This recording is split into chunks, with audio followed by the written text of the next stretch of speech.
Praise the lord. ప్రభునందు ప్రియ దేవుని బిడ్డలారా, ప్రభు అయిన యేసుక్రీస్తు వారి యొక్క శుభనామంలో ఇంటిలిపాది కూడి వచ్చిన మీ అందరికీ శుభములు కలుగునగాక. దేవుడు మనల్ని ప్రేమించి మనకిచ్చినటువంటి మరొక విజ్ఞాపన దినం శనివారం బట్టి దేవునికి మనం ఎంతైనా రుణస్థులమై ఉన్నాం. ఈ రీతిగా ప్రియులారా, ఇంటిలిపాది కూర్చొని దేవుని వాక్యమని విని కొంత సమయం విజ్ఞాపన చేయడానికి దేవుడు మనకి ఇచ్చిన ఈ భాగ్యాన్ని బట్టి ప్రభువుకు మనం ఎంతైనా రుణస్థులమై ఉన్నాం. ప్రార్థన చేసుకొని ఈ కూడికను మనం ప్రారంభం చేసుకుందాం. ప్రేమ నమ్మకమైన తండ్రి, పరిశుద్ధుడా, నీ వందనాలు స్తోత్రాలు చెల్లిస్తున్నా. ఘనమైన ఉన్నతమైన శ్రేష్టమైనటువంటి నీ నామమును బట్టి నిన్ను స్తుతిస్తున్నాం ప్రభువా. ప్రేమించి మీరు మాకు ఇచ్చిన ఈ సమయాన్ని నీ చేతులకి ఎత్తిపడుతున్నాం. సమయంలో లైవ్లో వీక్షిస్తున్న ప్రతి బిడ్డని నీ కృపగలన హస్తాలకు అప్పగిస్తున్నాను. కృప చూపించండి. ప్రతి వారిపై నీ దయగలన హస్తం రానిచ్చి ఒక్కొక్కరిని మీరు బ్లెస్ చేయండి. కుటుంబాలుగా కూర్చొని నీ వాక్యం వింటూ ప్రభువా నీ సన్నిధిలో ప్రార్థించడానికి కూడిన ప్రతి బిడ్డను బట్టి నేను స్తుతిస్తూ ఉన్నాను. ఈ సమయాన్ని ఆశీర్వాదకరంగా మార్చి దీవించమని సమస్తము నీ కృపగల హస్తాలకు అప్పగించుకుంటూ యేసు ప్రభు వారి యొక్క శ్రేష్ఠ నామములు స్తుతించి వేడుకని ప్రార్థన చేయించున్నాము తండ్రి, ఆమేన్. Praise lord. ప్రియులారా, పాటలు పాడి ప్రభు నామాన్ని మహిమపరచుకుందాం. పాటలు పాడి దేవుని నామాన్ని మహిమపరుద్దాం. పాట నంబరు 212. అందరూ తీసుకోండి మన పాటల పుస్తకంలోంచి 212వ పాట. నిరంతరం నీతోనే జీవించాలనే ఆశనన్నిల బ్రతికించుచున్నది. నిరంతరం నీతోనే జీవించాలనే ఆశనన్నిల బ్రతికించుచున్నది. నా ప్రాణేశ్వరా యేసయ్యా, నా సర్వస్వమా యేసయ్యా, నిరంతరం నీతోనే జీవించాలనే ఆశనన్నిల బ్రతికించుచున్నది. చీకటిలో నేనున్నప్పుడు నీ వెలుగు నాపై ఉదయించెను. చీకటిలో నేనున్నప్పుడు నీ వెలుగు నాపై ఉదయించెను. నీలోనే నేను వెలగాలని, నీ మహిమ నాలో నిలవాలని, పరిశుద్ధాత్మాభిషేకముతో నన్ను నింపుచున్నావు.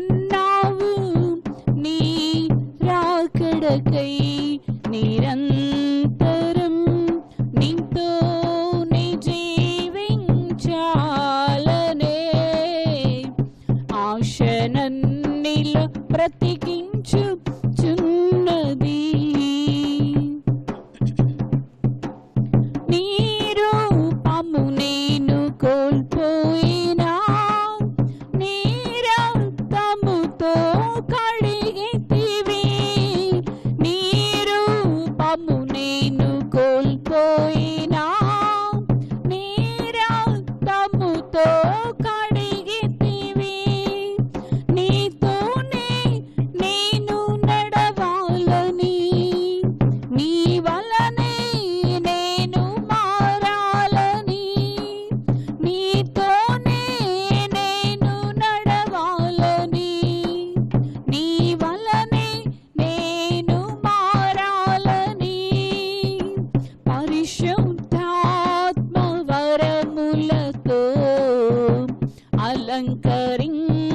తొలకరించుచున్నావు నీ రాకడకై నిరంతరం నీతో నీ జీవించాలనే ఆశనన్నిలా బ్రతికించుచున్నది తొలకరి వర్షపు జల్లులలో నీ పొలములో నీ నాటితివి తొలకరి వర్షపు జల్లులలో నీ పొలములో నీ నాటితివి నీలోనే చిగురించాలని నీలోనే పుష్పించాలని పరిశుద్ధాత్మ వర్షముతో సిద్ధపరచుచున్నావు నీ రాకడకై నిరంతరం నీతో నీ జీవించాలనే ఆశ నన్నిలా బ్రతికించుచున్నది నిరంతరం నీతో నీ జీవించాలనే ఆశ నన్నిలా బ్రతికించుచున్నది నా ప్రాణేశ్వరా యేసయ్యా నా సర్వస్వమా యేసయ్యా నిరంతరం నీతో నీ జీవించాలనే ఆశనన్నిలా బ్రతికించుచున్నది హల్లెలూయా. మరొక పాట పాడదాం. పాట నంబరు 123.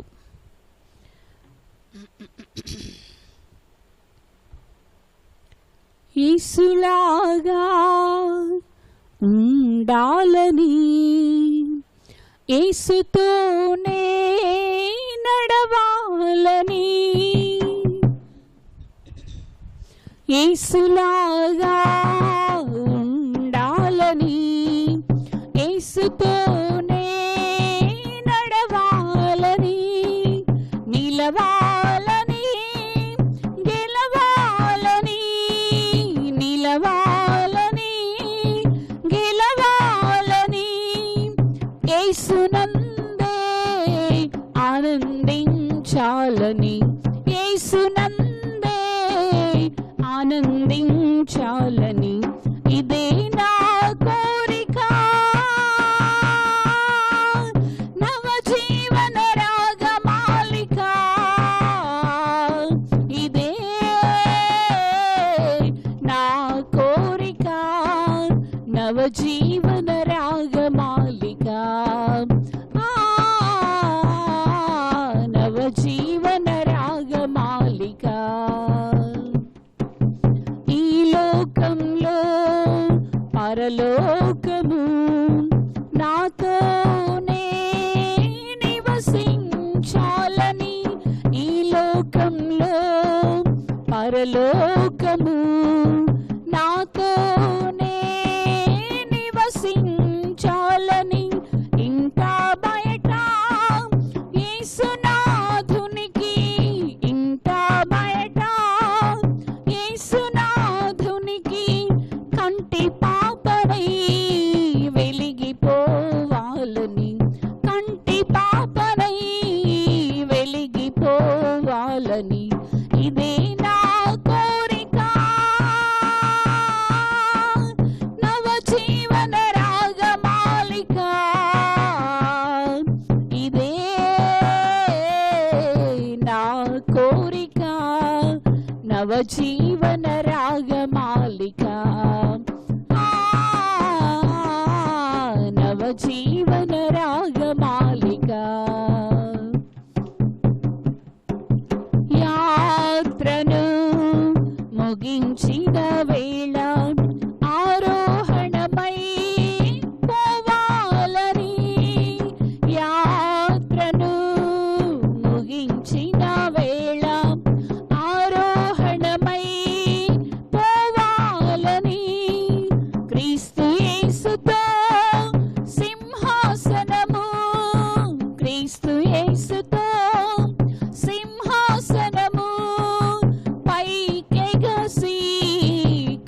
కూర్చోవాలని పైకెగసి కూర్చోవాలని ఇది నా కోరిక.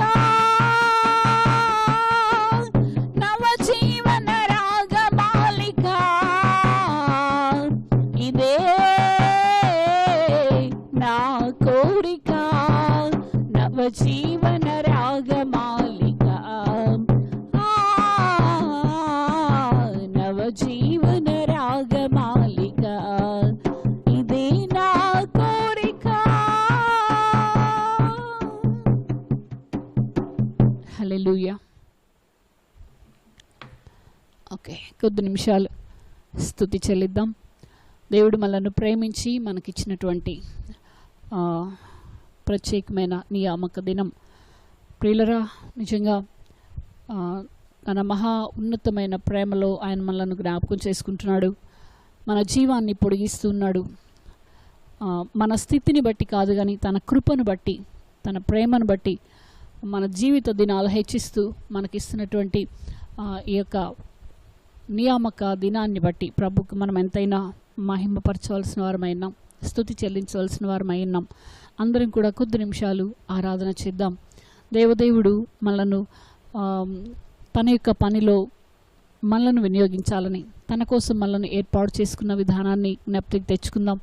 దేవుణ్ణి మహిమపరుద్దాం. హల్లెలూయా. తండ్రి, స్తోత్రం నైనా, నీ కృపలో మా జీవితాలను మీరు కరుణించిన విధానాన్ని బట్టి నిన్ను స్తుతిస్తున్నాం, నిన్ను మహిమపరుస్తున్నాం. మా జీవాన్ని పొడిగించిన దేవా మీకు స్తోత్రాలయ్యా.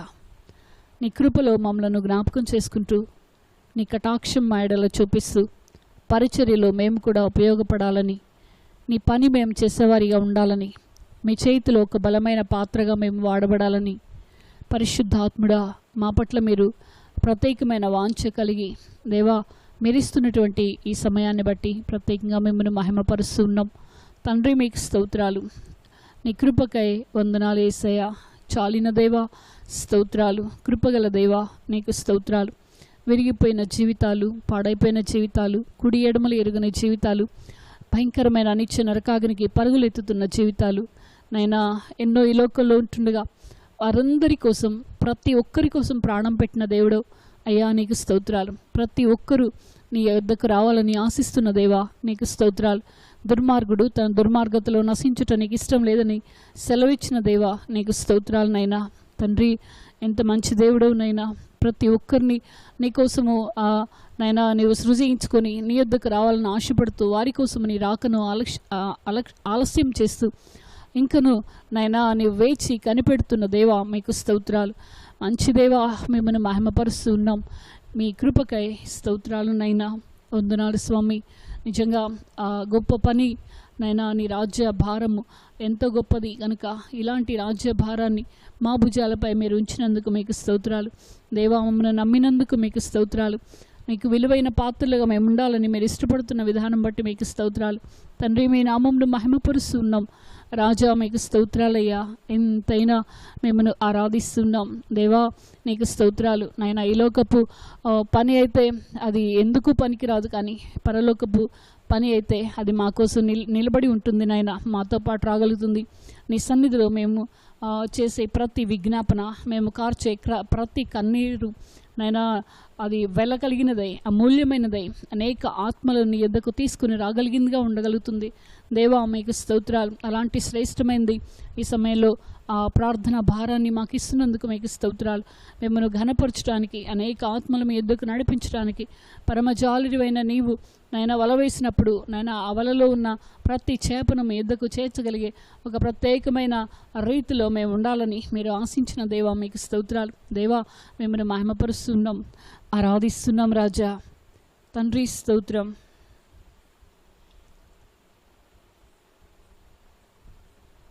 అందరం అలాగా ప్రభునామాన్ని మహిమపరుద్దాం. హల్లెలూయా. తండ్రి స్తోత్రం. ఎవరు సమీపించలేని తేజస్సులో నివసించు నా యేసయ్యా, ఎవరు సమీపించలేని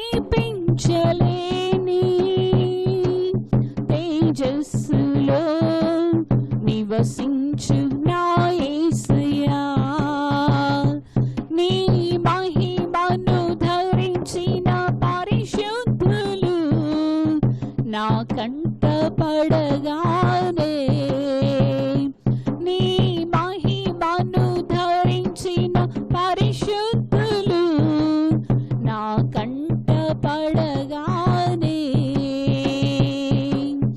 ఈ మౌదును నేనే మౌదును, ఈ మౌదును నేనే మౌదును, ఎవరు సమీపించలేని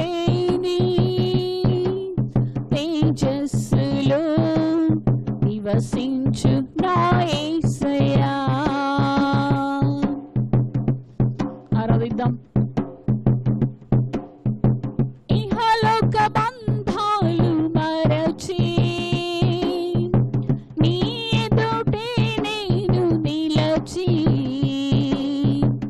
ఇహలోక బంధాలు మరచి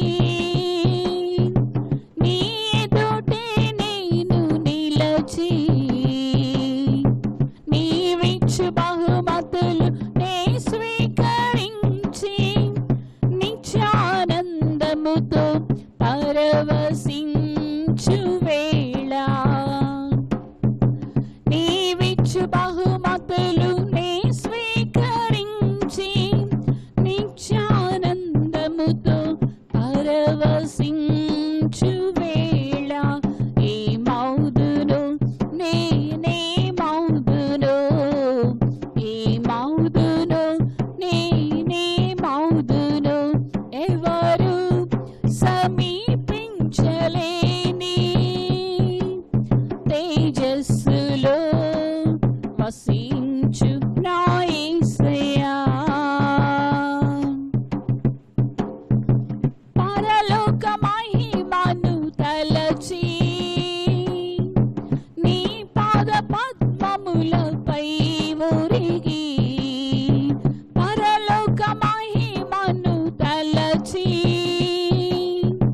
నీ పాద పద్మములపై ఒరిగి, పరలోక సైన్య సమూహాలతో కలసి నిత్యారాధన నీ చేయు ప్రశాంత వేళ, పరలోక సైన్య సమూహాలతో కలసి నిత్యారాధన నీ చేయు ప్రశాంత వేళ, ఈ మౌదును నేనే మౌదును, ఈ మౌదును నేనే మౌదును, ఎవరు సమీపించలేని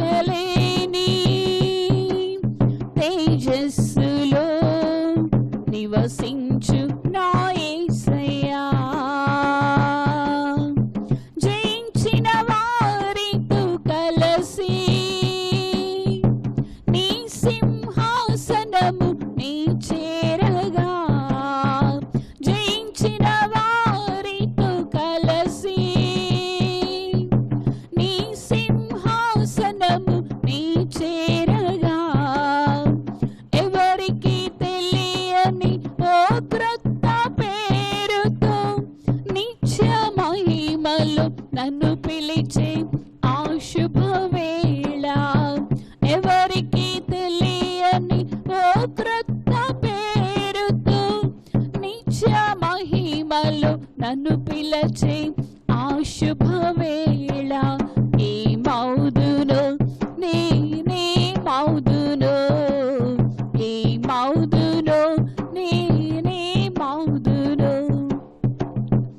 ఎవరు సమీపించలేని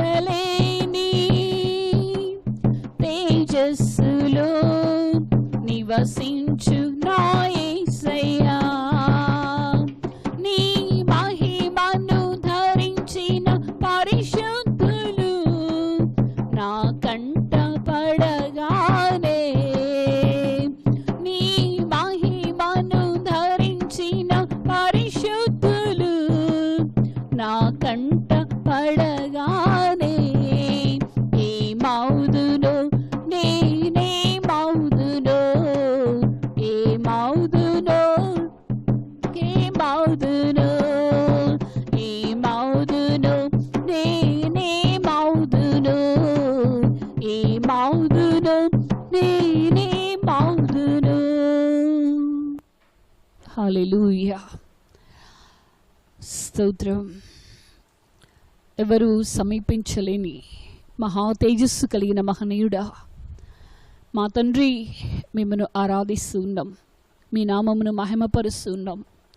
యేసయ్యా నీకు స్తోత్రాలు. మీ కొరకు మేము పడే ప్రయాస, మీ కొరకు మేము చేసే పని, యేసయ్యా ఈ లోకంలో నీ కోసం మేము పరిగెత్తే విధానం, ఆత్మలు సంపాదించుట కొరకు నీ రాజ్య భారమును మోస్తూ యేసయ్యా నీవిచ్చినటువంటి ఈ కృపను మేము ఘనముగా మేము తలపోస్తూ మిమ్మను ఘనపరుస్తూ మీ పని చేయుటలో ముందుకు పరిగెత్తుతున్న ఈ పరిస్థితులన్నిటిలో ప్రభువా, మీరు మమ్మను చూచి ఆ దినాన గొప్ప బహుమతులు మీరు ఇవ్వనై ఉన్నారు నాయనా. తండ్రి మీకు స్తోత్రాలు.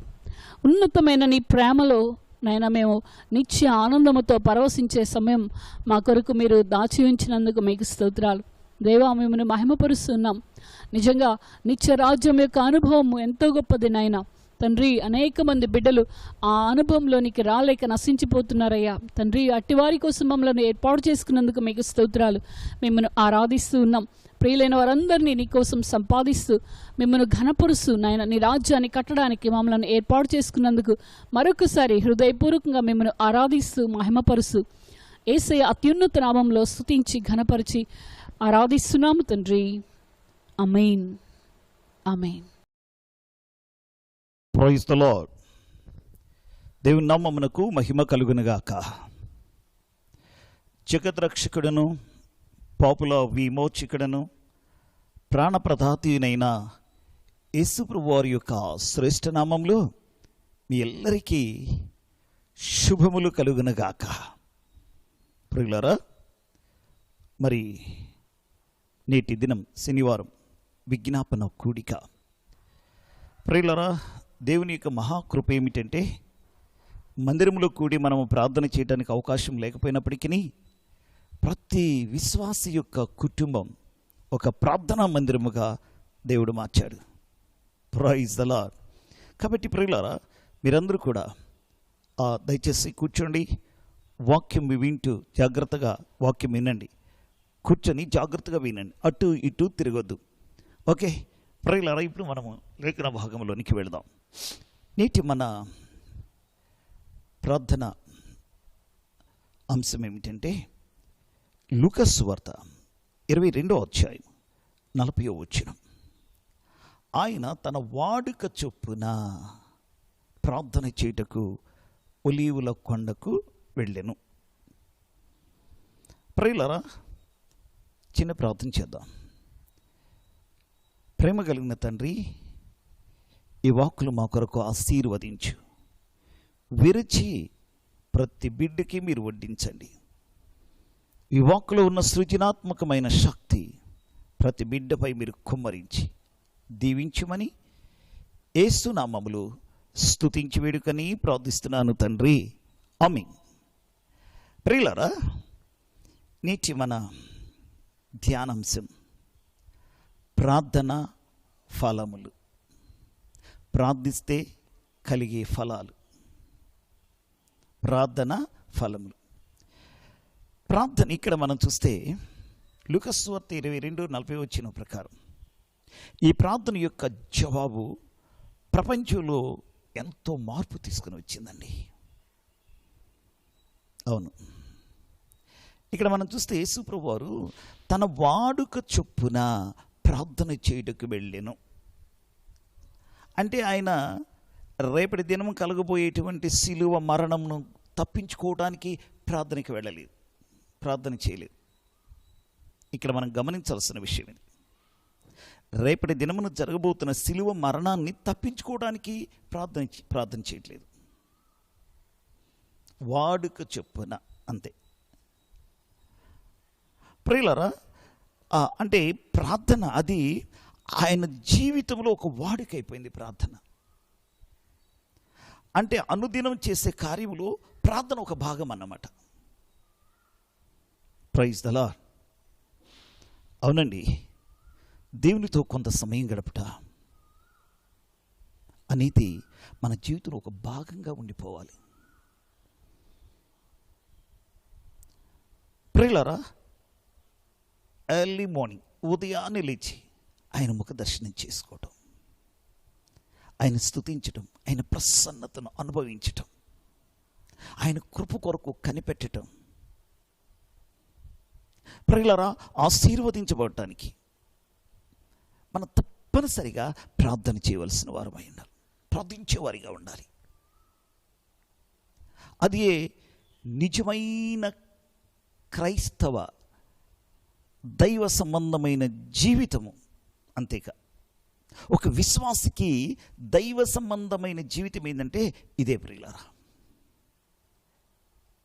క్రైస్తవ జీవితం అంటే క్రీస్తుతో సంబంధం కలిగి ఉండటం. ప్రైజ్ లార్డ్, దేవునికి స్తోత్రం. క్రైస్తవ జీవితం అంటే క్రీస్తుతో సంబంధం కలిగి ఉండటం, రిలేషన్. అదండి క్రైస్తవ జీవితం అంటే. అవును కదా. నీవు మరి నిజ క్రైస్తవుడు క్రీస్తుతో ఫెలోషిప్ లేకుండా అతను జీవించలేడు. ఒక నిజమైన విశ్వాసి క్రీస్తు రక్తములో కడగబడి విమోచించబడినటువంటి విశ్వాసి అయితే యేసు ప్రభువుతో ఫెలోషిప్ లేకుండా, సహవాసం లేకుండా అసలు జీవించలేరండి. ఆలోచించు, నువ్వు ప్రతిదినం దేవునితో ఆ సంబంధం, ఆ రిలేషన్, ఆ సంబంధం కలిగి ఉన్నావా? ఆలోచించు. ఈ లాక్డౌన్ సమయంలో ఎంతమంది ప్రార్థనకు దూరం అయిపోయారు? ఎంతమంది యేసయ్యకి నువ్వు దూరం అయిపోయావు? ఆయన ప్రసన్నతకు దూరం అయిపోయారు? ఒకసారి ఆలోచించండి. నువ్వు నిజంగా క్రీస్తు రక్తములో కడగబడి విమోచించబడిన బిడ్డవైతే దేవునితో నీకు సంబంధం ఉన్నదా? ప్రార్థనతో నీకు ఆ రిలేషన్ ఉందా? ఆ కనెక్టివిటీ ఉందా? ఆలోచన చేయండి. ప్రియులారా, నీవు క్రైస్తవుడు అని పిలువబడినందుకు దేవుడు సంతోషించడండి. నువ్వు క్రైస్తవుడు అని పిలువబడినందుకు దేవుడు సంతోషించడు. ఒకటి మాత్రం అది గుర్తుపెట్టుకో. కానీ నువ్వు ప్రేయింగ్ పర్సన్, ప్రార్థించేవాడిగా అది ఉన్నందుకు దేవుడు సంతోషిస్తాడు. నువ్వు విశ్వాసివని, క్రైస్తవుడు అని నలుగురితో నువ్వు పిలువబడుతుంటే దేవుడేం సంతోషించడు. నువ్వు ఒక ప్రేయింగ్ పర్సన్, ప్రార్థించే వ్యక్తిగా ఉంటేనే దేవుడు సంతోషిస్తాడు. హల్లెలూయా, దేవునికి స్తోత్రం. నేటి దినాల్లో ప్రభువుని గూర్చి మాట్లాడేవాళ్ళు ఎక్కువ అయిపోయారు, కానీ ప్రభుతో మాట్లాడేవారు బహు కొద్ది మంది ప్రియులారా. మరి నువ్వెలా ఉన్నావు? ప్రభుని గురించి నువ్వు మాట్లాడవచ్చు, మాట్లాడటానికి కోకొల్లల మంది ఉన్నారు ప్రభుని గురించి చెప్పడానికి, కానీ ప్రభుతో నువ్వు మాట్లాడుతున్నావా? అంటే ప్రేయింగ్ పర్సన్గా ఉంటున్నావా? ప్రార్థించే వ్యక్తిగా ఉంటున్నావా? ఒకసారి ఆలోచించు. దేవుడు కోరుకునేది అది. ప్రార్థన పరిస్థితులను మార్చివేస్తుందండి, స్థితిగతులను మార్చివేసేది ప్రార్థన. ఈరోజు ప్రార్థన యొక్క ఫలాలు ఏంటి ఆలోచన చేద్దామా? రండి.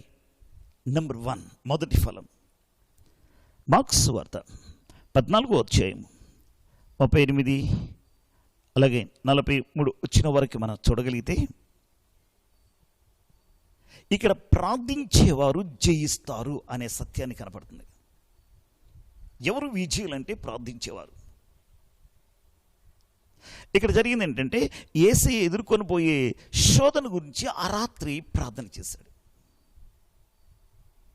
తెల్లవారితే సిలువ వేయబడబోతున్నాడు. ఆ రాత్రికి గెత్సేమనే తోటలో రేపు జరగబోతున్న భయంకరమైన శోధన గురించి ప్రార్థన చేస్తూ ఉన్నాడు. గమనించండి, ఆయన ప్రార్థన చేసి ముగిస్తూ ఉండగానే యూదా ఇస్కరియోతు, కొంతమంది బంట్రోతులు ఆయన ఎదుకొచ్చారు. ప్రియులారా, ఆయన అప్పగించినప్పుడు యూదా ఇస్కరియోతు ముద్దు పెట్టుకుని ఆయన అప్పగించాడు.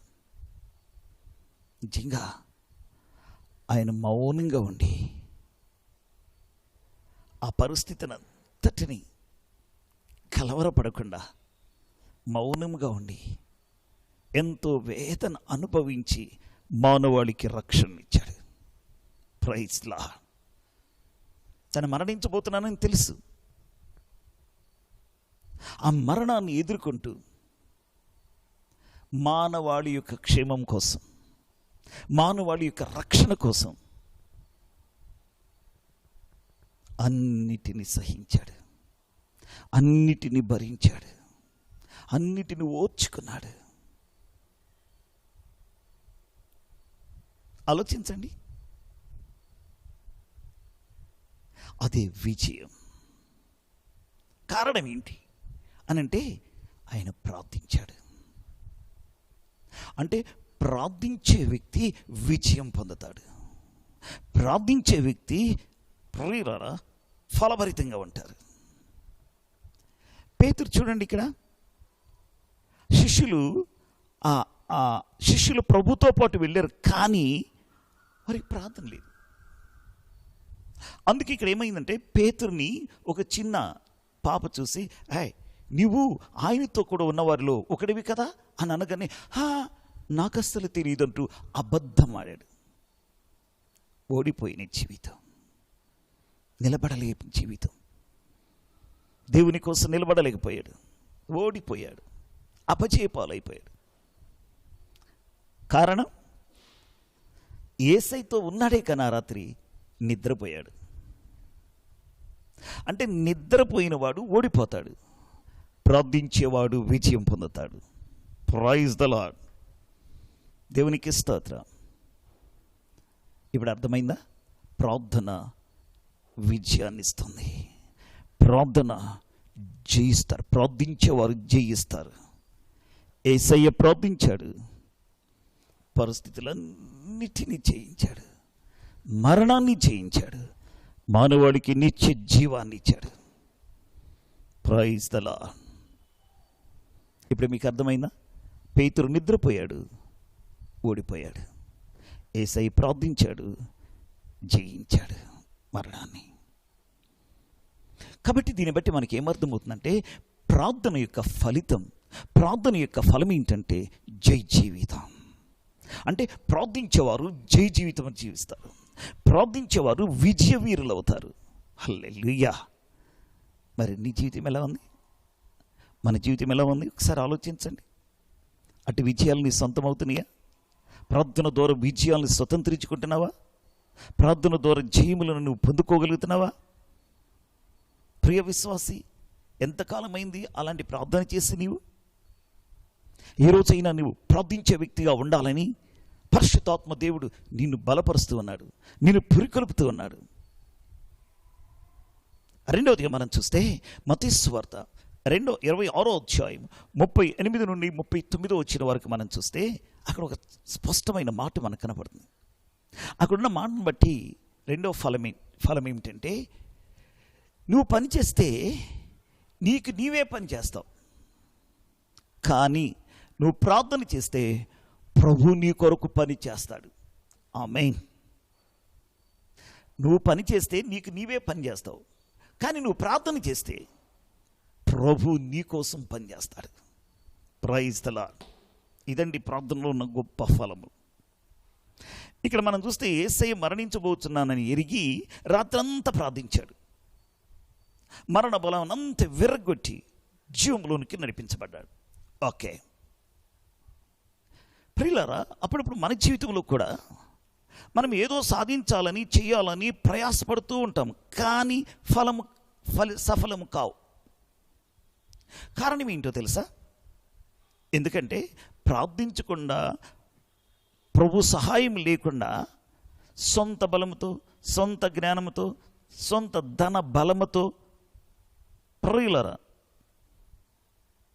నేను చేయగలను అనేటువంటి తలంపుతో నేను ఏదైనా సాధించగలను అనుకొని ప్రయాసపడుతూ చివరికి ఏమి సాధించలేము, నిరాశ నిస్పృహలతో వెనుదిరుగుతూ ఉంటాం.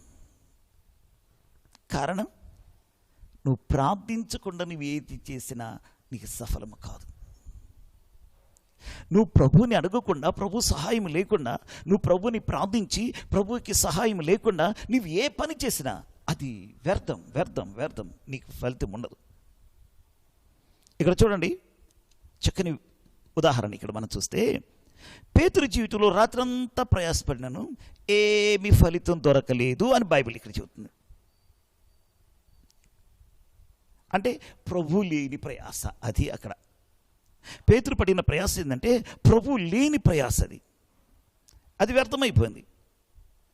యేసయ్యేమో రాత్రంతా ప్రార్థించాడు, పేతురేమో రాత్రంతా ప్రయాసపడ్డాడు. ఇక్కడ ఒక తేడా గమనించండి. యేసయ్యేమో రాత్రంతా ప్రార్థించాడు, పేతురు ఏం చేశాడు? రాత్రంతా ప్రయాసపడ్డాడు. ఫలితం శూన్యం. పేతురు అంటున్నాడు, ఒక్క చేప కూడా పడలేదయ్యా, ఒక్క ఆశీర్వాదం కూడా లేదయ్యా. ఏంటి, రాతంతా ప్రయాసపడితే ఒక్క ఆశీర్వాదం కూడా, ఒక్క దీవెన కూడా. అవునండి, ప్రభువు లేకుండా, నువ్వు ప్రార్థించకుండా, ప్రభు లేకుండా, ప్రభు చిత్తము లేకుండా నువ్వు ఏది చేసినా, ఏ ప్రయత్నం చేసినా అదంతా వేస్ట్. ఎప్పుడైతే పేతురు లోబడి అయ్యా నీ చిత్తమే అంటూ ప్రార్థించాడో, నీ చిత్తమే నా జీవితంలో జరిగించయ్యా అంటూ ప్రార్థించాడు, వెంటనే ప్రభు పని చేయటం ప్రారంభించాడు. ఆమేన్, దేవునికి స్తోత్ర. ఆ రాత్రి దొరకనటువంటి ఆ చేపలు ఎక్కడెక్కడున్నాయో వెంటనే ప్రియులారా వచ్చి వాళ్ళలో పడిపోయినవి. కారణం ఏంటో తెలుసా? పేతురు తను తగ్గించుకొని, నేను నేర్పనని కదా, నాకు సామర్థ్యం ఉంది కదా, బహుదిట్టను కదా అని అనుకోలేదు. తగ్గించుకున్నాడు, విధేయుడయ్యాడు. ప్రభువా నీ చిత్తమేనయ్యా అంటూ ప్రభుకి స్థానం ఇచ్చాడు. అలాంటి ప్రార్థన జీవితంతో ప్రియులారా పని ప్రారంభం చేశాడు. ఫలితం విస్తారమైన దీవెనలు. ఆమేన్. చూసారా ప్రియులారా, ప్రభు పని చేయటం ప్రారంభిస్తే నీ జీవితంలో విస్తారమైన ఆశీర్వాదాలు, విస్తారమైన దీవెనలు. ఆ వల పిగిలిపోతుందంట, ఆ ధోని నిండిపోయిందంట. ఆహా, అదండి ఆశీర్వాదం, పొర్లి ప్రవహించేది ఆశీర్వాదం. నీ నుండి నీ బిడ్డలకి, నీ నుండి నీ కుటుంబానికి, నీ నుండి ఇరుగు పొరుగు వారికి, నీ చుట్టుప్రక్కల వారికి, నీ వీధిలో ఉన్న వారికి ఆ దైవికమైన దీవెనలు పొర్లి పొర్లి పొర్లి ప్రవహించాలి. హల్లెలూయా, అది నిజమైన ఆశీర్వాదం. పేతురు జీవితంలో మనం చూస్తున్నాం, ప్రభు పని చేయటం ప్రారంభం చేశారు. ప్రియ విశ్వాసి, ఒకవేళ నీ సొంత ప్రయత్నములతో నువ్వు అలసి కృంగి దిగజారిపోయి ఉన్నావేమో, ఇక నా జీవితంలో ఇది జరగదు అనుకుంటూ నిరాశలో కృంగి ఉన్నావేమో, పరిశుద్ధాత్ముడు చెబుతున్నాడు, ఈ దినమే ప్రార్థించటం ప్రారంభించంతే. నీ ప్రయాసలు కట్టిపెట్టు, నీ ప్రయాసలు కట్టిపెట్టు. విధేయుడు, పేతురు వల్లే విధేయుడు కమ్ము, విధేయులమై ప్రియులారా ప్రయాసం కట్టిపెట్టి విధేయులమై ప్రార్థించటం ప్రారంభించదు. చాలు, ఆగిపోయిన కార్యాలు నీ జీవితంలో సఫలమగున కాక. అది క్లిష్ట పరిస్థితులైనా, అది కుటుంబ పరిస్థితులైనా, ఘోరమైన మరణంతో పోరాడుతున్నా, అది వ్యాధి అయినా, కుదరని రోగమైన, బిడ్డల పరిస్థితులైనా, కఠినమైన హృదయం కలిగిన యజమానుని పరిస్థితులైనా, అది ఏదైనా సరే నీ జీవితంలో అద్భుతములు జరుగునగాక, ఆశ్చర్యకార్యములు జరుగునగాక. ఇంతవరకు ప్రయాసపడ్డావు, పరుగులు తీసావు, ప్రభువు లేకుండా, ప్రార్థన లేకుండా, దైవ చిత్తం లేకుండా, నీ సొంత ప్రయత్నాలతో, సొంత ఆలోచనతో, సొంత జ్ఞానంతో, సొంత బలముతో పరుగులు తీసావు భక్తి జీవితంలో, ఫలితం శూన్యం. ఈరోజు నీ ప్రయత్నాలన్నీ ప్రక్కన పెట్టేసాయి. ఈరోజు నీ పరిస్థితులన్నీ ప్రక్కన పెట్టేసాయి. ప్రభు చేతులకు అప్పగించుకో. విధేయుడు కమ్ము, పేతురులాగా తగ్గించుకొని ప్రభుకు అప్పగించుకొని, ప్రభువా నా జీవితంలో నీ చిత్తమే జరుగునుగాక అంటూ ప్రార్థనాపూర్వకంగా అడుగులు ముందుకు వేయి. పేతురు జీవితములో మలుపు తిరిగిన ఆ యొక్క అద్భుతాలు మరుక్షణం ఎంతగా మలుపు తిరిగినాయో, ఎలాంటి అద్భుతాలు జరిగినాయో ఊహించని రీతిగా, ఆశ్చర్యపడినంతగా, విస్మయం పొందినంతగా నీ పరిస్థితులు కూడా మార్చబడిన కాక నువ్వు ప్రార్థించటం ప్రారంభించి, అది ఎలాంటి కఠినమైన పరిస్థితులైనా ప్రార్థించటం ప్రారంభించి, అయ్యో ఇది నా వల్ల కాదు, ఇది చాలా కఠినమైంది అని అనుకున్నావేమో, ప్రార్థనకు మించినది ఏది లేదు. ప్రార్థన పరిస్థితులను మార్చగలిగింది. ప్రార్థన స్థితిగతులను తారుమారు చేయగలుగుతుంది. Praise the Lord. ఈ రాత్రి ఒక ప్రార్థించే వ్యక్తిగా ఉంటే ప్రభువు నీ పక్షంగా పని చేయబోతున్నాడు. పేతురు పక్షంగా దేవుడు ఎప్పుడైతే పని చేయటం ప్రారంభించేశాడో ఆగిపోయిన కార్యాలు ముందుకు సాగాయి. అద్భుతాలు జరిగినాయి, ఆశ్చర్యకార్యాలు జరిగినాయి. అదే అద్భుతాలు నీ జీవితంలో జరగాలని ప్రభు కోరుకుంటున్నాడు. దేవునికి స్తోత్రం. మన దేవుడు ఎవరో తెలుసా? అమ్మా, అయ్యా, మనం ఆరాధించే దేవుడు ఎవరో తెలుసా? చూడండి దేవుని వాక్యములు 113 కీర్తన 8వ చరణం మనం చూస్తే, ఆయన నేల నుండి దరిద్రులను లేవనెత్తువాడు, బీదలను పైకెత్తువాడు. ఆయన నేల నుండి దరిద్రులను పైకి లేవనెత్తే దేవుడు. ఇంకో మాట చూద్దామా? కీర్తన 22-24 వచనంలో, బాధపడు వారిని దేవుడు తృణీకరించేవాడు కాదండి. నీవు ఆరాధిస్తున్న దేవుడు తృణీకరించే దేవుడు కాదు. ఇంకో మాట చూస్తే కీర్తన 20వ కీర్తన 4వ చరణంలో చూస్తే, నీ కోరికను సిద్ధింపచేసి నీ ఆలోచన యావత్తు సఫలపరిచే దేవుడు. Praise the Lord. ఈరోజు పేతురు వలె నీ ప్రయత్నాలను ఆపేసి నీ స్థితిగతులన్నీ మార్చగలిగిన ప్రార్థన వైపు నువ్వు తిరుగు. మోకరించి చేతులెత్తి ప్రార్థించడం, అది ఏ సమస్య అయినా ప్రార్థించడం ప్రారంభించు. పేతురు జీవితంలో జరిగిన గొప్ప కార్యాలే నా జీవితంలో దేవుడు అద్భుతముగా చేయనుగాక. కాబట్టి ప్రార్థన ఫలితం నంబర్ 1, ప్రార్థించేవాడు జయిస్తాడు. నంబర్ 2, ప్రార్థన నువ్వు ప్రార్థిస్తే ప్రభు నీ పక్షంగా పనిచేస్తాడు. గొప్ప ఆశీర్వాదం పేతురు జీవితంలో మనం చూస్తాం. మూడవదిగా చూస్తే ప్రియులారా, దేవుని వాక్యంలో మనం చూస్తే మత్తయి సువార్త 26వ అధ్యాయం 42 నుంచి 44 వచ్చిన వరకు మనం చూస్తే, ఇక్కడ ప్రార్థన అనేది మనకు కావలసినది పొందుకోవటం కాదండి, దేవుడు కోరిన విధముగా మార్చబడటమేడ. అది చాలామంది ప్రార్థన అనుకోని ప్రియులారా, అది పొందుకునే స్థలం అనుకుంటున్నారు. ప్రార్థన అనేది మనకు కావలసినది పొందుకునే స్థలం కాదు అది. కానీ దేవుడు నిన్ను ఏ విధంగా మార్చాలనుకుంటున్నాడో, ఆమేన్, దేవుడు నిన్ను ఏ విధంగా మార్చాలనుకున్నాడో ఆ విధంగా మార్చబడే స్థలమే ప్రార్థన స్థలం.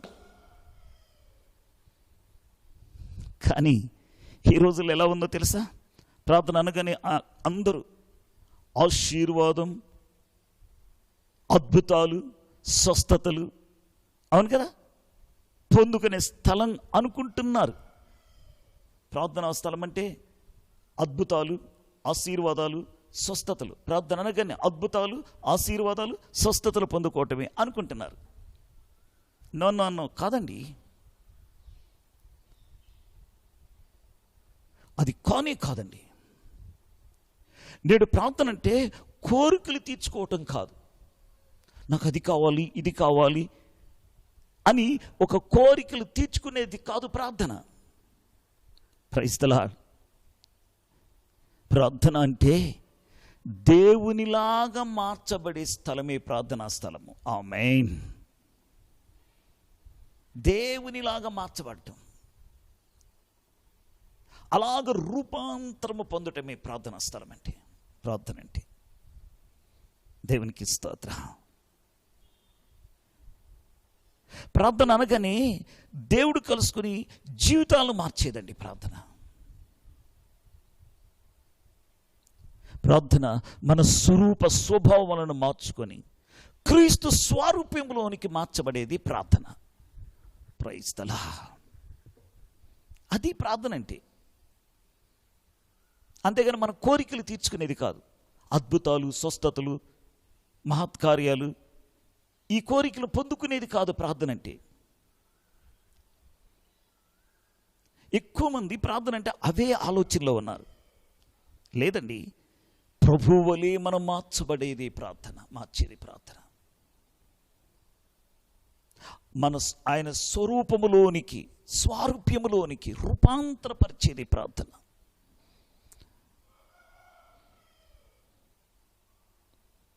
దేవునికి స్తోత్రాలు.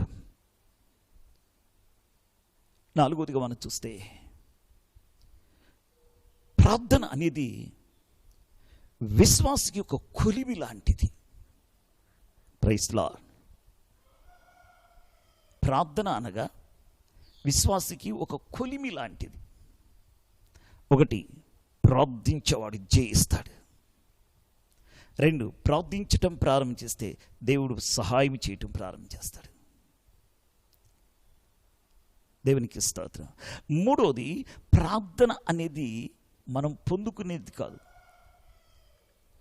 మన కోరికలు తీర్చుకునేది కాదు, మన క్రీస్తు వలె మార్చబడేది ప్రార్థన. అది దేవునికి మహిమ కలుగునుగాక. అంటే దేవుడు నిన్ను ఏ విధంగా మార్చాలనుకున్నాడో ఆ విధంగా మార్చబడేదే ప్రార్థన. అది మూడవది. నాలుగోది, ప్రార్థన అనగా ఒక విశ్వాసికి ఒక కొలిమి లాంటిది. బగ బగ బగ మండుతున్న ఒక కొలిమి లాంటిది. అంటే ఆకారం లేని దాన్ని, ఆ కొలిమిలో ఆకారం లేనిటువంటి ఒక బంగారాన్ని తీసుకొచ్చి ఆ కొలిమిలో కరిగించిన తర్వాత కావలసిన ఆకారమును ఏ విధంగా మార్చబడుతుందో, ఆకారము లేని ఒక బంగారాన్ని తీసుకొచ్చి కొలిమిలో వేసినప్పుడు అది కాలి కరిగి ప్రియులారా కోరుకున్న రూపములోనికి అది ఎలా మార్చబడుతుందో, అలాగనే ఒక విశ్వాసి కూడా ఈ ప్రార్థనని కొలిమిలో తనలో ఉన్న మస్తంత, మాలిన్యమంత, చెడుగంత, అపవిత్రతంత, దురాశలు, శరీర కార్యాలు, శరీర ఇచ్చలు అన్ని కాల్చబడి క్రీస్తు స్వరూపములోనికి మలచబడే కొలిమి లాంటిది. Praise the Lord. ప్రార్థనలో ఇవన్నీ కాల్చబడాలండి. అందుకే ప్రార్థన ఒక విశ్వాసికి ఒక కొలిమి లాంటిది. ఆ కొలిమి ఎప్పుడు మండుతూ ఉంటుంది, అగ్ని రగులుతూ ఉంటుంది. ప్రతి మాలిన్యమంతా కాల్చబడాలి అక్కడ. ప్రార్థనలు ప్రతి మాలిన్యమంతా, మనకున్న ప్రతి మాలిన్యమంతా, చెడుగు, రాగ, ద్వేషాలు, అసూయ, పగలు, కక్షలు, ఈ మాలిన్యమంతా, మస్తంతా కాల్చబడే స్థలం అది. అలా కాల్చబడినప్పుడు కోరుకునే రూపంలోనికి ఆ బంగారం మార్చబడుతుంది. Praise the Lord. దేవునికి మహిమ కలుగును గాక. అదండి ప్రార్థన ఫలితం. ఇప్పుడు అర్థమైందా? ప్రార్థన యొక్క ఫలితాలు 4 చెప్పుకున్నాం. 1, ప్రార్థించేవాడు జయిస్తాడు. 2, ప్రార్థిస్తూ నువ్వు ప్రారంభిస్తే దేవుడి నీ పక్షంగా పనులను ప్రారంభిస్తాడు. 3, ప్రియులారా దేవుడు కోరిన విధంగా మార్చబడటం ప్రార్థన. 4, ప్రియులారా విశ్వాసికి ఒక కొలిమి లాంటిది. మస్తంతా కరిగిపోయి బగబగ మండుతున్న అగ్నిలో, పరిశుద్ధాత్మ అగ్నిలో కాల్చబడి మనం నిర్మలమైనటువంటి స్వచ్ఛమైన బంగారంగా పరిశుద్ధతతో ప్రభు ముఖ దర్శనం చేసుకునే స్థలమే సమయమే ప్రార్థన. ఆహా, ఈ అనుభవాలు మనకున్నాయా? ప్రియ విశ్వాసి, ఏదో నామకార్థంగా ప్రార్థన కాబట్టి ఈరోజు కొద్ది నిమిషాలు అలా మోకరించి ఏదో కొద్ది సమయం ఆ టయాన్ని గడిపేసి నేను ప్రార్థించుకున్నాను అంటూ భ్రమపడుతున్నావు కదా. నీకు ఆ రిలేషన్ ఉన్నదా? మరలా చెబుతున్నాను, నువ్వు క్రైస్తవుడు అయినందుకు దేవుడు సంతోషించడు. నువ్వు ఒక విశ్వాసిగా, ఒక క్రైస్తవుడిగా పిలువబడుతున్నందుకు దేవుడు సంతోషించడు. ఒక ప్రార్థనాపరుడుగా అయితే దేవుడు సంతోషిస్తాడు. దేవునికి స్తోత్రం. ఈ రాత్రి మనల్ని మనం ఒకసారి పరిశీలన చేసుకుందాం, పరీక్షించుకుందాం. నీ ప్రార్థన ఎలా ఉంది? నీ ప్రార్థన అనుభవం ఎలా ఉంది? అందులో ఈ లాక్డౌన్ టైంలో మందిరానికి వచ్చే అనుభవం లేక అసలు నీకు విజ్ఞాపన కూడి కూడా మర్చిపోయావు కదా, పరిశుద్ధ ఆరాధన కూడా నువ్వు మర్చిపోయావు కదా. ఒకసారి ఆలోచించు, ఎన్ని రోజులైంది నువ్వు ఆరాధన చేసి? ఎంతకాలమైంది నీ విజ్ఞాపనలో కూడుకొని? డబ్బు డబ్బు అంటూ డబ్బులతో పరుగులు తీస్తున్నావు కదా. ఎందుకు ఈ డబ్బు? నీ కుటుంబానికి కోసమే కదా. ఆ శాంతి, ఆ సమాధానము లేని ఆ కుటుంబంలో ఈ డబ్బుండి ప్రయోజనం ఏంటి? దైవికమైన ప్రసన్నత, దేవుని యొక్క ఆ ముఖ దర్శనం లేని ఆ కుటుంబము, ఎంత డబ్బుండి ప్రయోజనం ఏంటి? ఓ విశ్వాసి, ఈరోజు మన ప్రార్థన జీవితాన్ని సరి చేసుకుందామా? ప్రియ విశ్వాసి, లాక్డౌన్ అయ్యి 2 నెలలు అయిపోతుంది.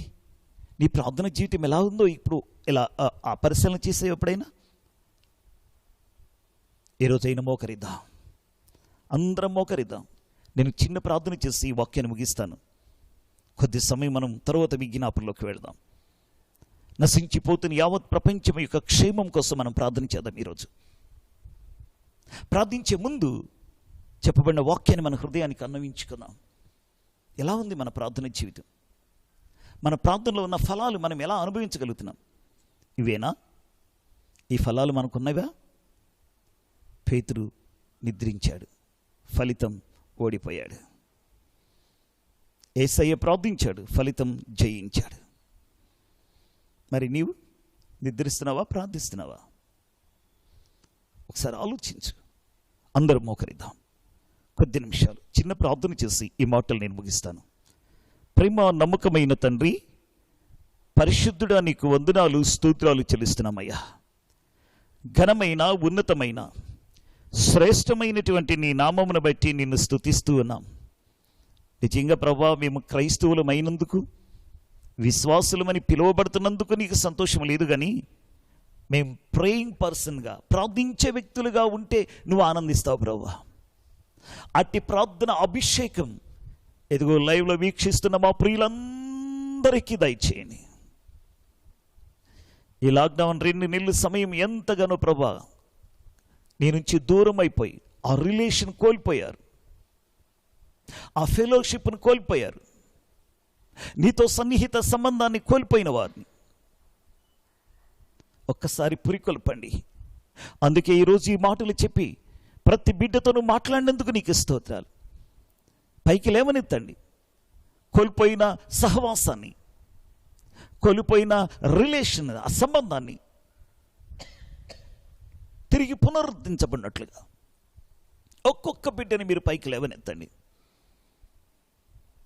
ఈ 4 అనుభవాలు మా జీవితాల్లో మేము పొందుకొని జై జీవితాన్ని, ఫలభరితమైన బ్రతుకుని కలిగి అనేకులకు ఆశీర్వాదకరముగా, మా కుటుంబానికి దీవెనకరముగా, నీకు మహిమకరముగా ఉండినట్లుగా, సంఘానికి క్షేమకరముగా ఉండినట్లుగా మా జీవితాలని మలచమని నీ సన్నిధిలో ప్రార్థిస్తున్నాను.